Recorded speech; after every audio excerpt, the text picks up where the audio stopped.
So hello legends, कैसे हो आप सभी का स्वागत है इंग्लिश चैप्टर के ब्रांड एपिसोड में। आज का एपिसोड हम क्लास 10 फर्स्ट फ्लैट के poem number 3 tiger in the zoo को एक्सप्लेन करेंगे with notes. So now without wasting time let's begin the video. इस पोएम के पोइट का नाम है लेस्ली नॉरिस एंड उन्होंने एक कॉन्ट्रास्टिक वे में एक सिचुएशन को एक्सप्लेन किया। पहली सिचुएशन क्या है, एक टाइगर आराम से अपने जंगल में रह रहा है जो कि उसकी नेचुरल हैबिटेट है, but on the other hand एक टाइगर जो कि जू के अंदर एक केज के अंदर कैद है। उन दोनों की लाइफ को यहाँ पर एक्सप्लेन करता है। चलो एक एक लाइन से अपन इनको एक्सप्लेन करेंगे। Let's start. फर्स्ट पैराग्राफ में बताते हैं जू वाले टाइगर की लाइफ। लिखते हैं he stalks in his vivid stripes the few steps of his cage.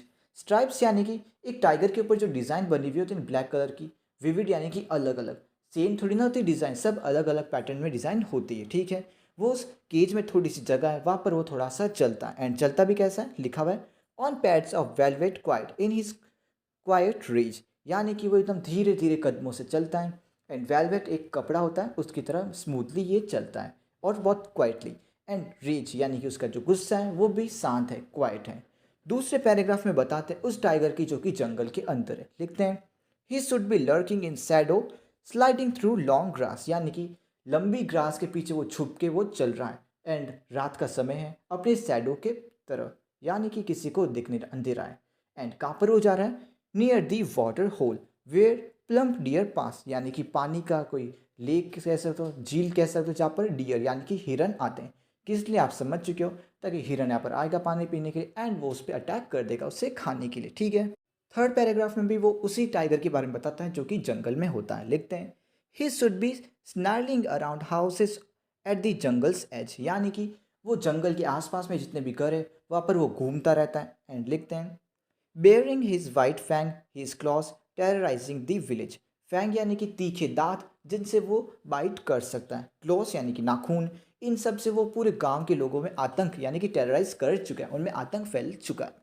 चौथे पैराग्राफ में वो फिर से उसी जू वाले टाइगर के पास में आ जाता है। लिखता है but he is locked in a concrete cell, यानी कि ये जो टाइगर है इसको अब आपने कॉन्क्रीट सेल के अंदर कैद कर दिया, यानी कि केज के अंदर कैद करके रख दिया है। His strength behind the bars stalking the length of his cage ignoring the visitor, यानी कि अब उसकी स्ट्रेंथ यानी कि ताकत बहुत कम हो चुकी है, क्योंकि वो दिन भर क्या करता है, उस केज के आसपास घूमता रहता है। एंड लिखता है ना कि बार stalking the length of his cage, यानी कि वो इतनी बार घूम चुका कि उसने लेंथ तो कैलकुलेट कर ही ली होगी उस केज की, इतनी बार वो घूम चुका है। एंड कोई भी अगर विजिटर आता है उन टाइगर्स को देखने तो फिर उसको इग्नोर करता है, क्योंकि उन्हें उन इंसानों से कोई मतलब नहीं, होना भी नहीं चाहिए। लास्ट पैराग्राफ में बात करता है जंगल के टाइगर के बारे में।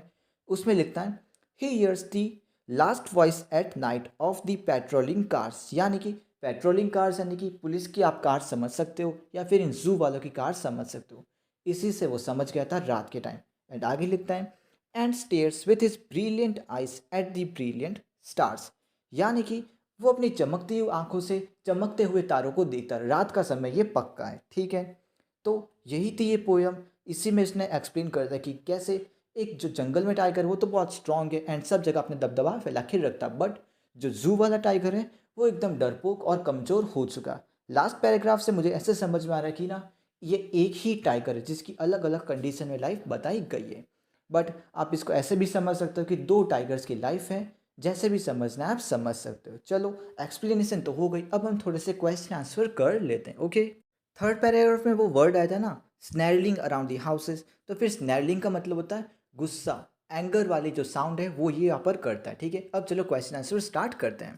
पहले क्वेश्चन को दो पार्ट्स में डिवाइड कर रखा एंड इसमें क्या है काइंड ऑफ एक्टिविटी करनी है जिसमें आपको रीड करनी इस पोएम को वापस एंड बताना कि कैसे जंगल वाला और कैसे जू वाला टाइगर चलते हैं एंड उनके एक्शंस क्या है। तो बता मूवमेंट क्या था।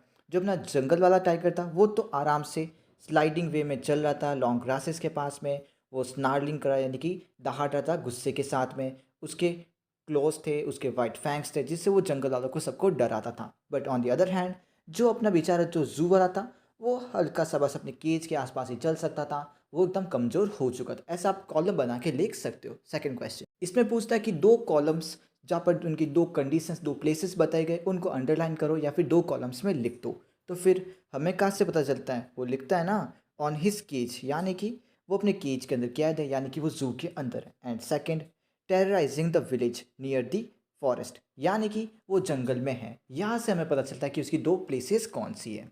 सेकंड क्वेश्चन में ये अपनी पोयम से ही कुछ लाइंस दे रहा है एंड कह रहा है कि दो वर्ड्स को किस तरीके से पोएट ने अलग अलग तरीके से इस्तेमाल किया हुआ है। यहाँ पर ये पहले तो यूज़ करता है on pads of velvet quiet in his quite reach, यानी कि क्वाइट वर्ड को अलग अलग तरीके से यूज़ किया हुआ है। पहले तो ये बताता कि वो अपने स्मॉल कदमों से चलता है, वेलवेट जैसे कपड़े पे चलते हैं ना वैसी। एंड दूसरे में बताता है जैसे उसका गुस्सा एकदम शांत हो चुका है, ऐसे क्वाइट वर्ड का यूज़ किया हुआ है। एंड दूसरा and states with his brilliant आइट्स at the brilliant stars, यानी कि पहले तो वो बताता है कि उसकी आंखें चमक रही एंड फिर कहता है कि स्टार्स चमक रहे। यहाँ पर भी उसने स्टार्स एंड आइस को ब्रिलियंट तरीके से बताया, यानी कि दोनों ही ब्रिलियंट है, दोनों चमक रही है। एंड जो ये वर्ड्स रिपीट किए गए इसको हम बोलते हैं रिपीटिशन। ये एक फिगर ऑफ स्पीच होती है। बेसिकली इस क्वेश्चन में कुछ दम नहीं है, इसका बस यही है कि भाई इस रिपीटिशन का यूज़ क्यों किया है, इसका इंपॉर्टेंस क्या है, बस यही आप लिख देना कि ये फिगर ऑफ स्पीच है एंड ये यूज़ की जाती है पोएम को अच्छी बनाने के लिए। ठीक है, नेक्स्ट क्वेश्चन। हाँ, ये हुआ ना क्वेश्चन, ये थोड़ा दम का क्वेश्चन है। ऐसा क्वेश्चन आपके एग्जाम में आ सकता है, फुल जरूरी नहीं कि आए या फिर नहीं आए, बट ऐसा आ सकता है। कॉन्ट्रास्टिंग पोएम है तो फिर उसका कॉन्ट्रास्टिंग आंसर भी तो होना चाहिए ना। तो ये कहते हैं कि ज़रूरी है क्या कि टाइगर हो, पैंथर हो, कोई भी हो, उसको आप है ना एक जू के अंदर कैद करके रखो ताकि लोगों को, बच्चों को ना एजुकेशन मिल सके, वो कुछ सीख सके।